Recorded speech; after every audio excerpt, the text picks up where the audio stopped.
তিনি কাকে দেশপ্রেমিক আর কাকে দেশদ্রোহী বলবেন, এই প্রশ্নই তাকে গণতান্ত্রিক বিতর্কের কেন্দ্রে এনেছে।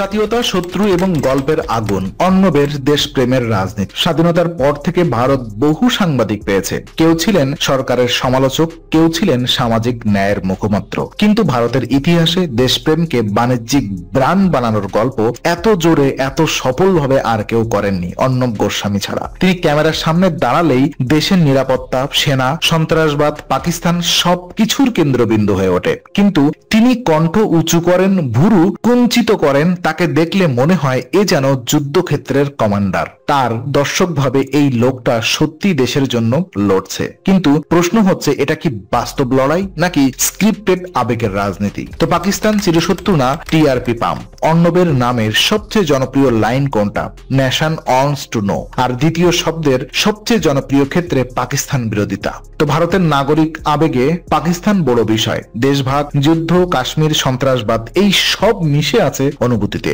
অর্ণব সেই অনুভূতিকে আগুন দেয়। তিনি পাকিস্তান নিয়ে কথা বলেন এমন ভাবে যেন তিনি ফ্রন্ট লাইনে দাঁড়ানো সেনা অফিসার। পাকিস্তানের কোনো বক্তব্য মানেই তার শোতে বিস্ফোরণ। আপনি ইন্ডিয়াকে চ্যালেঞ্জ করছেন? আপনার দেশের সামরিক শক্তি কি ভারতকে ভয় দেখাতে পারে? আপনারা সন্ত্রাসবাদে জড়িত? উত্তর দিন। স্টুডিও জ্বলে ওঠে, গেস্টরা উড়ে যায়, চিৎকার চেঁচামেচি থামে না। এটা কি দেশভক্তি নাকি পাকিস্তানকে ব্যবহার করে টিআরপি বাড়ানোর কৌশল? কেননা যখনই পাকিস্তান ভারত উত্তেজনা বাড়ে, নিউজ চ্যানেলের টিআরপিও আকাশ ছোঁয়া হয়। আর অর্ণব সেই আগুনের সবচেয়ে দক্ষ খেলোয়াড়। তো যুদ্ধ চেতনা বনাম শান্তি, গণতন্ত্র কোথায় দাঁড়ায়? একদিকে দর্শকের উত্তেজনা, অন্যদিকে দেশের বাস্তব কূটনীতি। ভারতের পররাষ্ট্রনীতি শান্তি, সাম্যরা, কিন্তু টিভি স্ক্রিন ওখানে সবসময় যুদ্ধের গন্ধ। যখন অর্ণব বলেন এটা যুদ্ধ, তখন সাধারণ মানুষের মনে ভয়, উত্তেজনা, রাগ সব একসঙ্গে ওঠে। কিন্তু গণতন্ত্র কি উত্তেজনার উপরে দাঁড়ায়? না, গণতন্ত্র দাঁড়ায় ভারসাম্য, বিশ্লেষণ, তথ্যের উপরে। সেখানে প্রশ্ন আসে, অর্ণব কি তথ্য দেন নাকি অনুভূতির ঢেউ তৈরি করেন? তো জাতীয় ইস্যুতে তার ভূমিকা সত্য খোঁজা না দোষী খোঁজা। ভারতের বড় বড় কেস যেমন পুলওয়ামা, উরি আক্রমণ, এসএসআর মৃত্যু, জেএনইউ আন্দোলন, রাফেল বিতর্ক, করোনা নীতি, বালাকোটের স্ট্রাইক, প্রতিবার অর্ণব ছিলেন ফ্রন্ট লাইনে। তিনি প্রশ্ন করেছেন, চাপ সৃষ্টি করেছেন, কখনো সরকারের পাশে দাঁড়িয়েছেন, কখনো নির্দিষ্ট পক্ষকে অপরাধী বানিয়েছেন। তার শোতে দেখা যায় দোষ প্রমাণের আগেই বিচার হয়ে গেছে।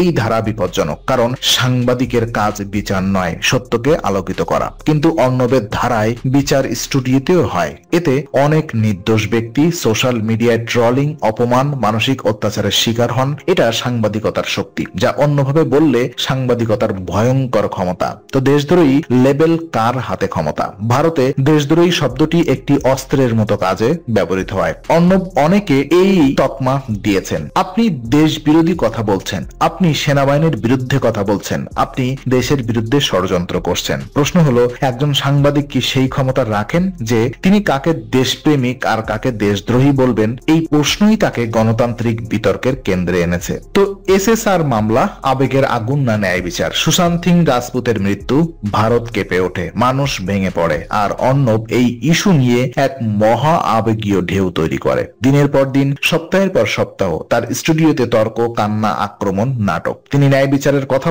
বললেন, কিন্তু একই সঙ্গে অনেক নির্দোষ মানুষকে অভিশাপ, সন্দেহ, অপমানের মুখে ফেলার অভিযোগও উঠেছে। এই ইস্যুতে তিনি একদিকে সত্যের মুখ হয়ে ওঠেন, অন্যদিকে অতিরিক্ত আগুন ঢালার দায়ও আছে। এটা দেখায় আবেগ চালিত সাংবাদিকতা কত শক্তিশালী আর এই একই সঙ্গে কত ভয়ঙ্কর। তো জাতীয়তা শুধু মতাদর্শন নয়, এটা আবেগ। অর্ণব সেই আবেগের ভাষা তৈরি করেছেন। ভারত প্রথম, দেশ আগে, বাকি সব পরে। যারা প্রশ্ন করে তারা শত্রুর এজেন্ট। ভালোবাসা আর ঘৃণা, এই দুটি অনুভবকে একসাথে ব্যবহার করতে তিনি সিদ্ধহস্ত। দর্শক মনে করে আমিও যেন দেশের যোদ্ধা। এটা এক ধরনের সাইকোলজিক্যাল রিওয়ার্ড, আর এই রিওয়ার্ডই তাকে অন্য সাংবাদিকদের থেকে আলাদা করেছে।